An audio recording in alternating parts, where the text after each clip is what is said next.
ਭਰਾਵੋ ਇਹ ਝੰਡੇ ਲੈ ਕੇ ਜਾ ਰਹੇ ਸੀ ਬੀਜੇਪੀ ਵਾਲੇ। ਇਹ ਝੰਡੇ ਲੈ ਕੇ ਜਾ ਰਹੇ ਸੀ। ਆ ਦੇਖੋ ਸਾਡੇ ਕਿਸਾਨ ਭਰਾਵਾਂ ਦੀ ਇੱਕ ਦੀ ਜਿੱਤ। ਸਾਰੇ ਝੰਡੇ ਲਾ ਕੇ ਇਹ ਸਾਡੇ ਇੱਕ ਦੀ ਜਿੱਤ ਹੈ ਕਿਸਾਨ ਭਰਾਵੋ। ਇਹ ਬੀਜੇਪੀ ਵਾਲੇ ਗੱਡੀ ਭਰ ਕੇ ਝੰਡਿਆਂ ਦੀ ਲਿਜਾ ਰਹੇ ਸੀ। ਐਲਾਹਾਬਾਦ ਵਿਖੇ ਖੜੇ ਆ। ਇਹ ਬੀਜੇਪੀ ਵਾਲੇ ਝੰਡੇ ਲੈ ਕੇ ਜਾ ਰਹੇ ਸੀਗੇ। ਸਾਰੇ ਕਿਸਾਨ ਭਰਾਵਾਂ ਨੇ ਸਾਰੇ ਝੰਡੇ ਲਾ ਕੇ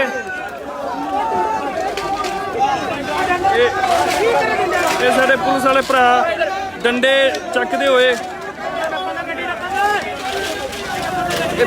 ਬੀਜੇਪੀ ਵਾਲੇ ਗੋਬਿੰਦ ਕਾਂਡਾ ਜੋ ਇਹਨਾਂ ਦੀ ਬੁੱਕਲ 'ਚ ਜਾ ਕੇ ਬਹਿ ਗਿਆ।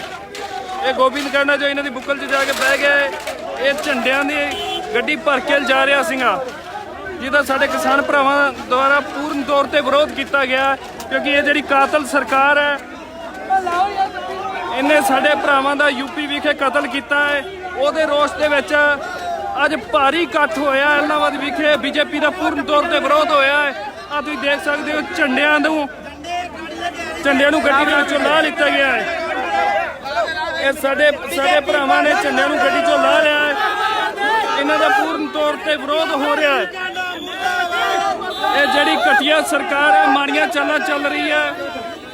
ਇਹ ਕਿਸਾਨਾਂ ਦੇ ਹੁਣ ਕਤਲ ਤੇ ਪਹੁੰਚ ਚੁੱਕੀ ਹੈ, ਕਤਲ ਕਰਨ ਤੇ ਪਹੁੰਚ ਚੁੱਕੀ ਹੈ।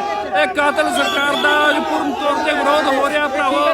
ਐਲਾਹਾਬਾਦ ਵਿਖੇ ਦੇਖਿਆ ਜਾਵੇ ਭਾਰੀ ਇਕੱਠ ਹੋਇਆ ਹੈ। ਪੂਰਾ ਪੁਲਿਸ ਬਲ ਤੈਨਾਤ ਕੀਤਾ ਗਿਆ ਹੈ। ਤੁਸੀਂ ਦੇਖ ਸਕਦੇ ਹੋ ਐਲਾਹਾਬਾਦ ਤਹਿਸੀਲ ਦੇ ਬਾਹਰ ਪੁਲਿਸ ਬਲ ਵੀ ਖੜਾ। ਭਾਰੀ ਵਿਰੋਧ ਹੋਇਆ ਹੈ ਔਰ ਕਿਸਾਨ ਭਰਾਵਾਂ ਦੁਆਰਾ ਜੋ ਇਹ ਗੱਡੀ ਭਰ ਕੇ ਝੰਡਿਆਂ ਦੀ ਲਿਜਾਈ ਜਾ ਰਹੀ ਸੀ ਕਾਤਲ ਸਰਕਾਰ ਦੇ ਝੰਡਿਆਂ ਦੀ, ਉਹਨਾਂ ਦਾ ਪੂਰਨ ਤੌਰ ਤੇ ਵਿਰੋਧ ਕੀਤਾ ਗਿਆ ਹੈ ਔਰ ਇਹਨੂੰ ਅੱਗ ਲਾ ਕੇ ਸਾੜਿਆ ਜਾ ਰਿਹਾ ਹੈ। ਇਹ ਉਹੀ ਕਾਤਲ ਬੀਜੇਪੀ ਦੇ ਝੰਡੇ ਨੇ ਜਿਨ੍ਹਾਂ ਨੇ ਸਾਡੇ ਯੂਪੀ ਵਿਖੇ ਭਰਾਵਾਂ ਦਾ ਕਤਲ ਕੀਤਾ ਹੈ।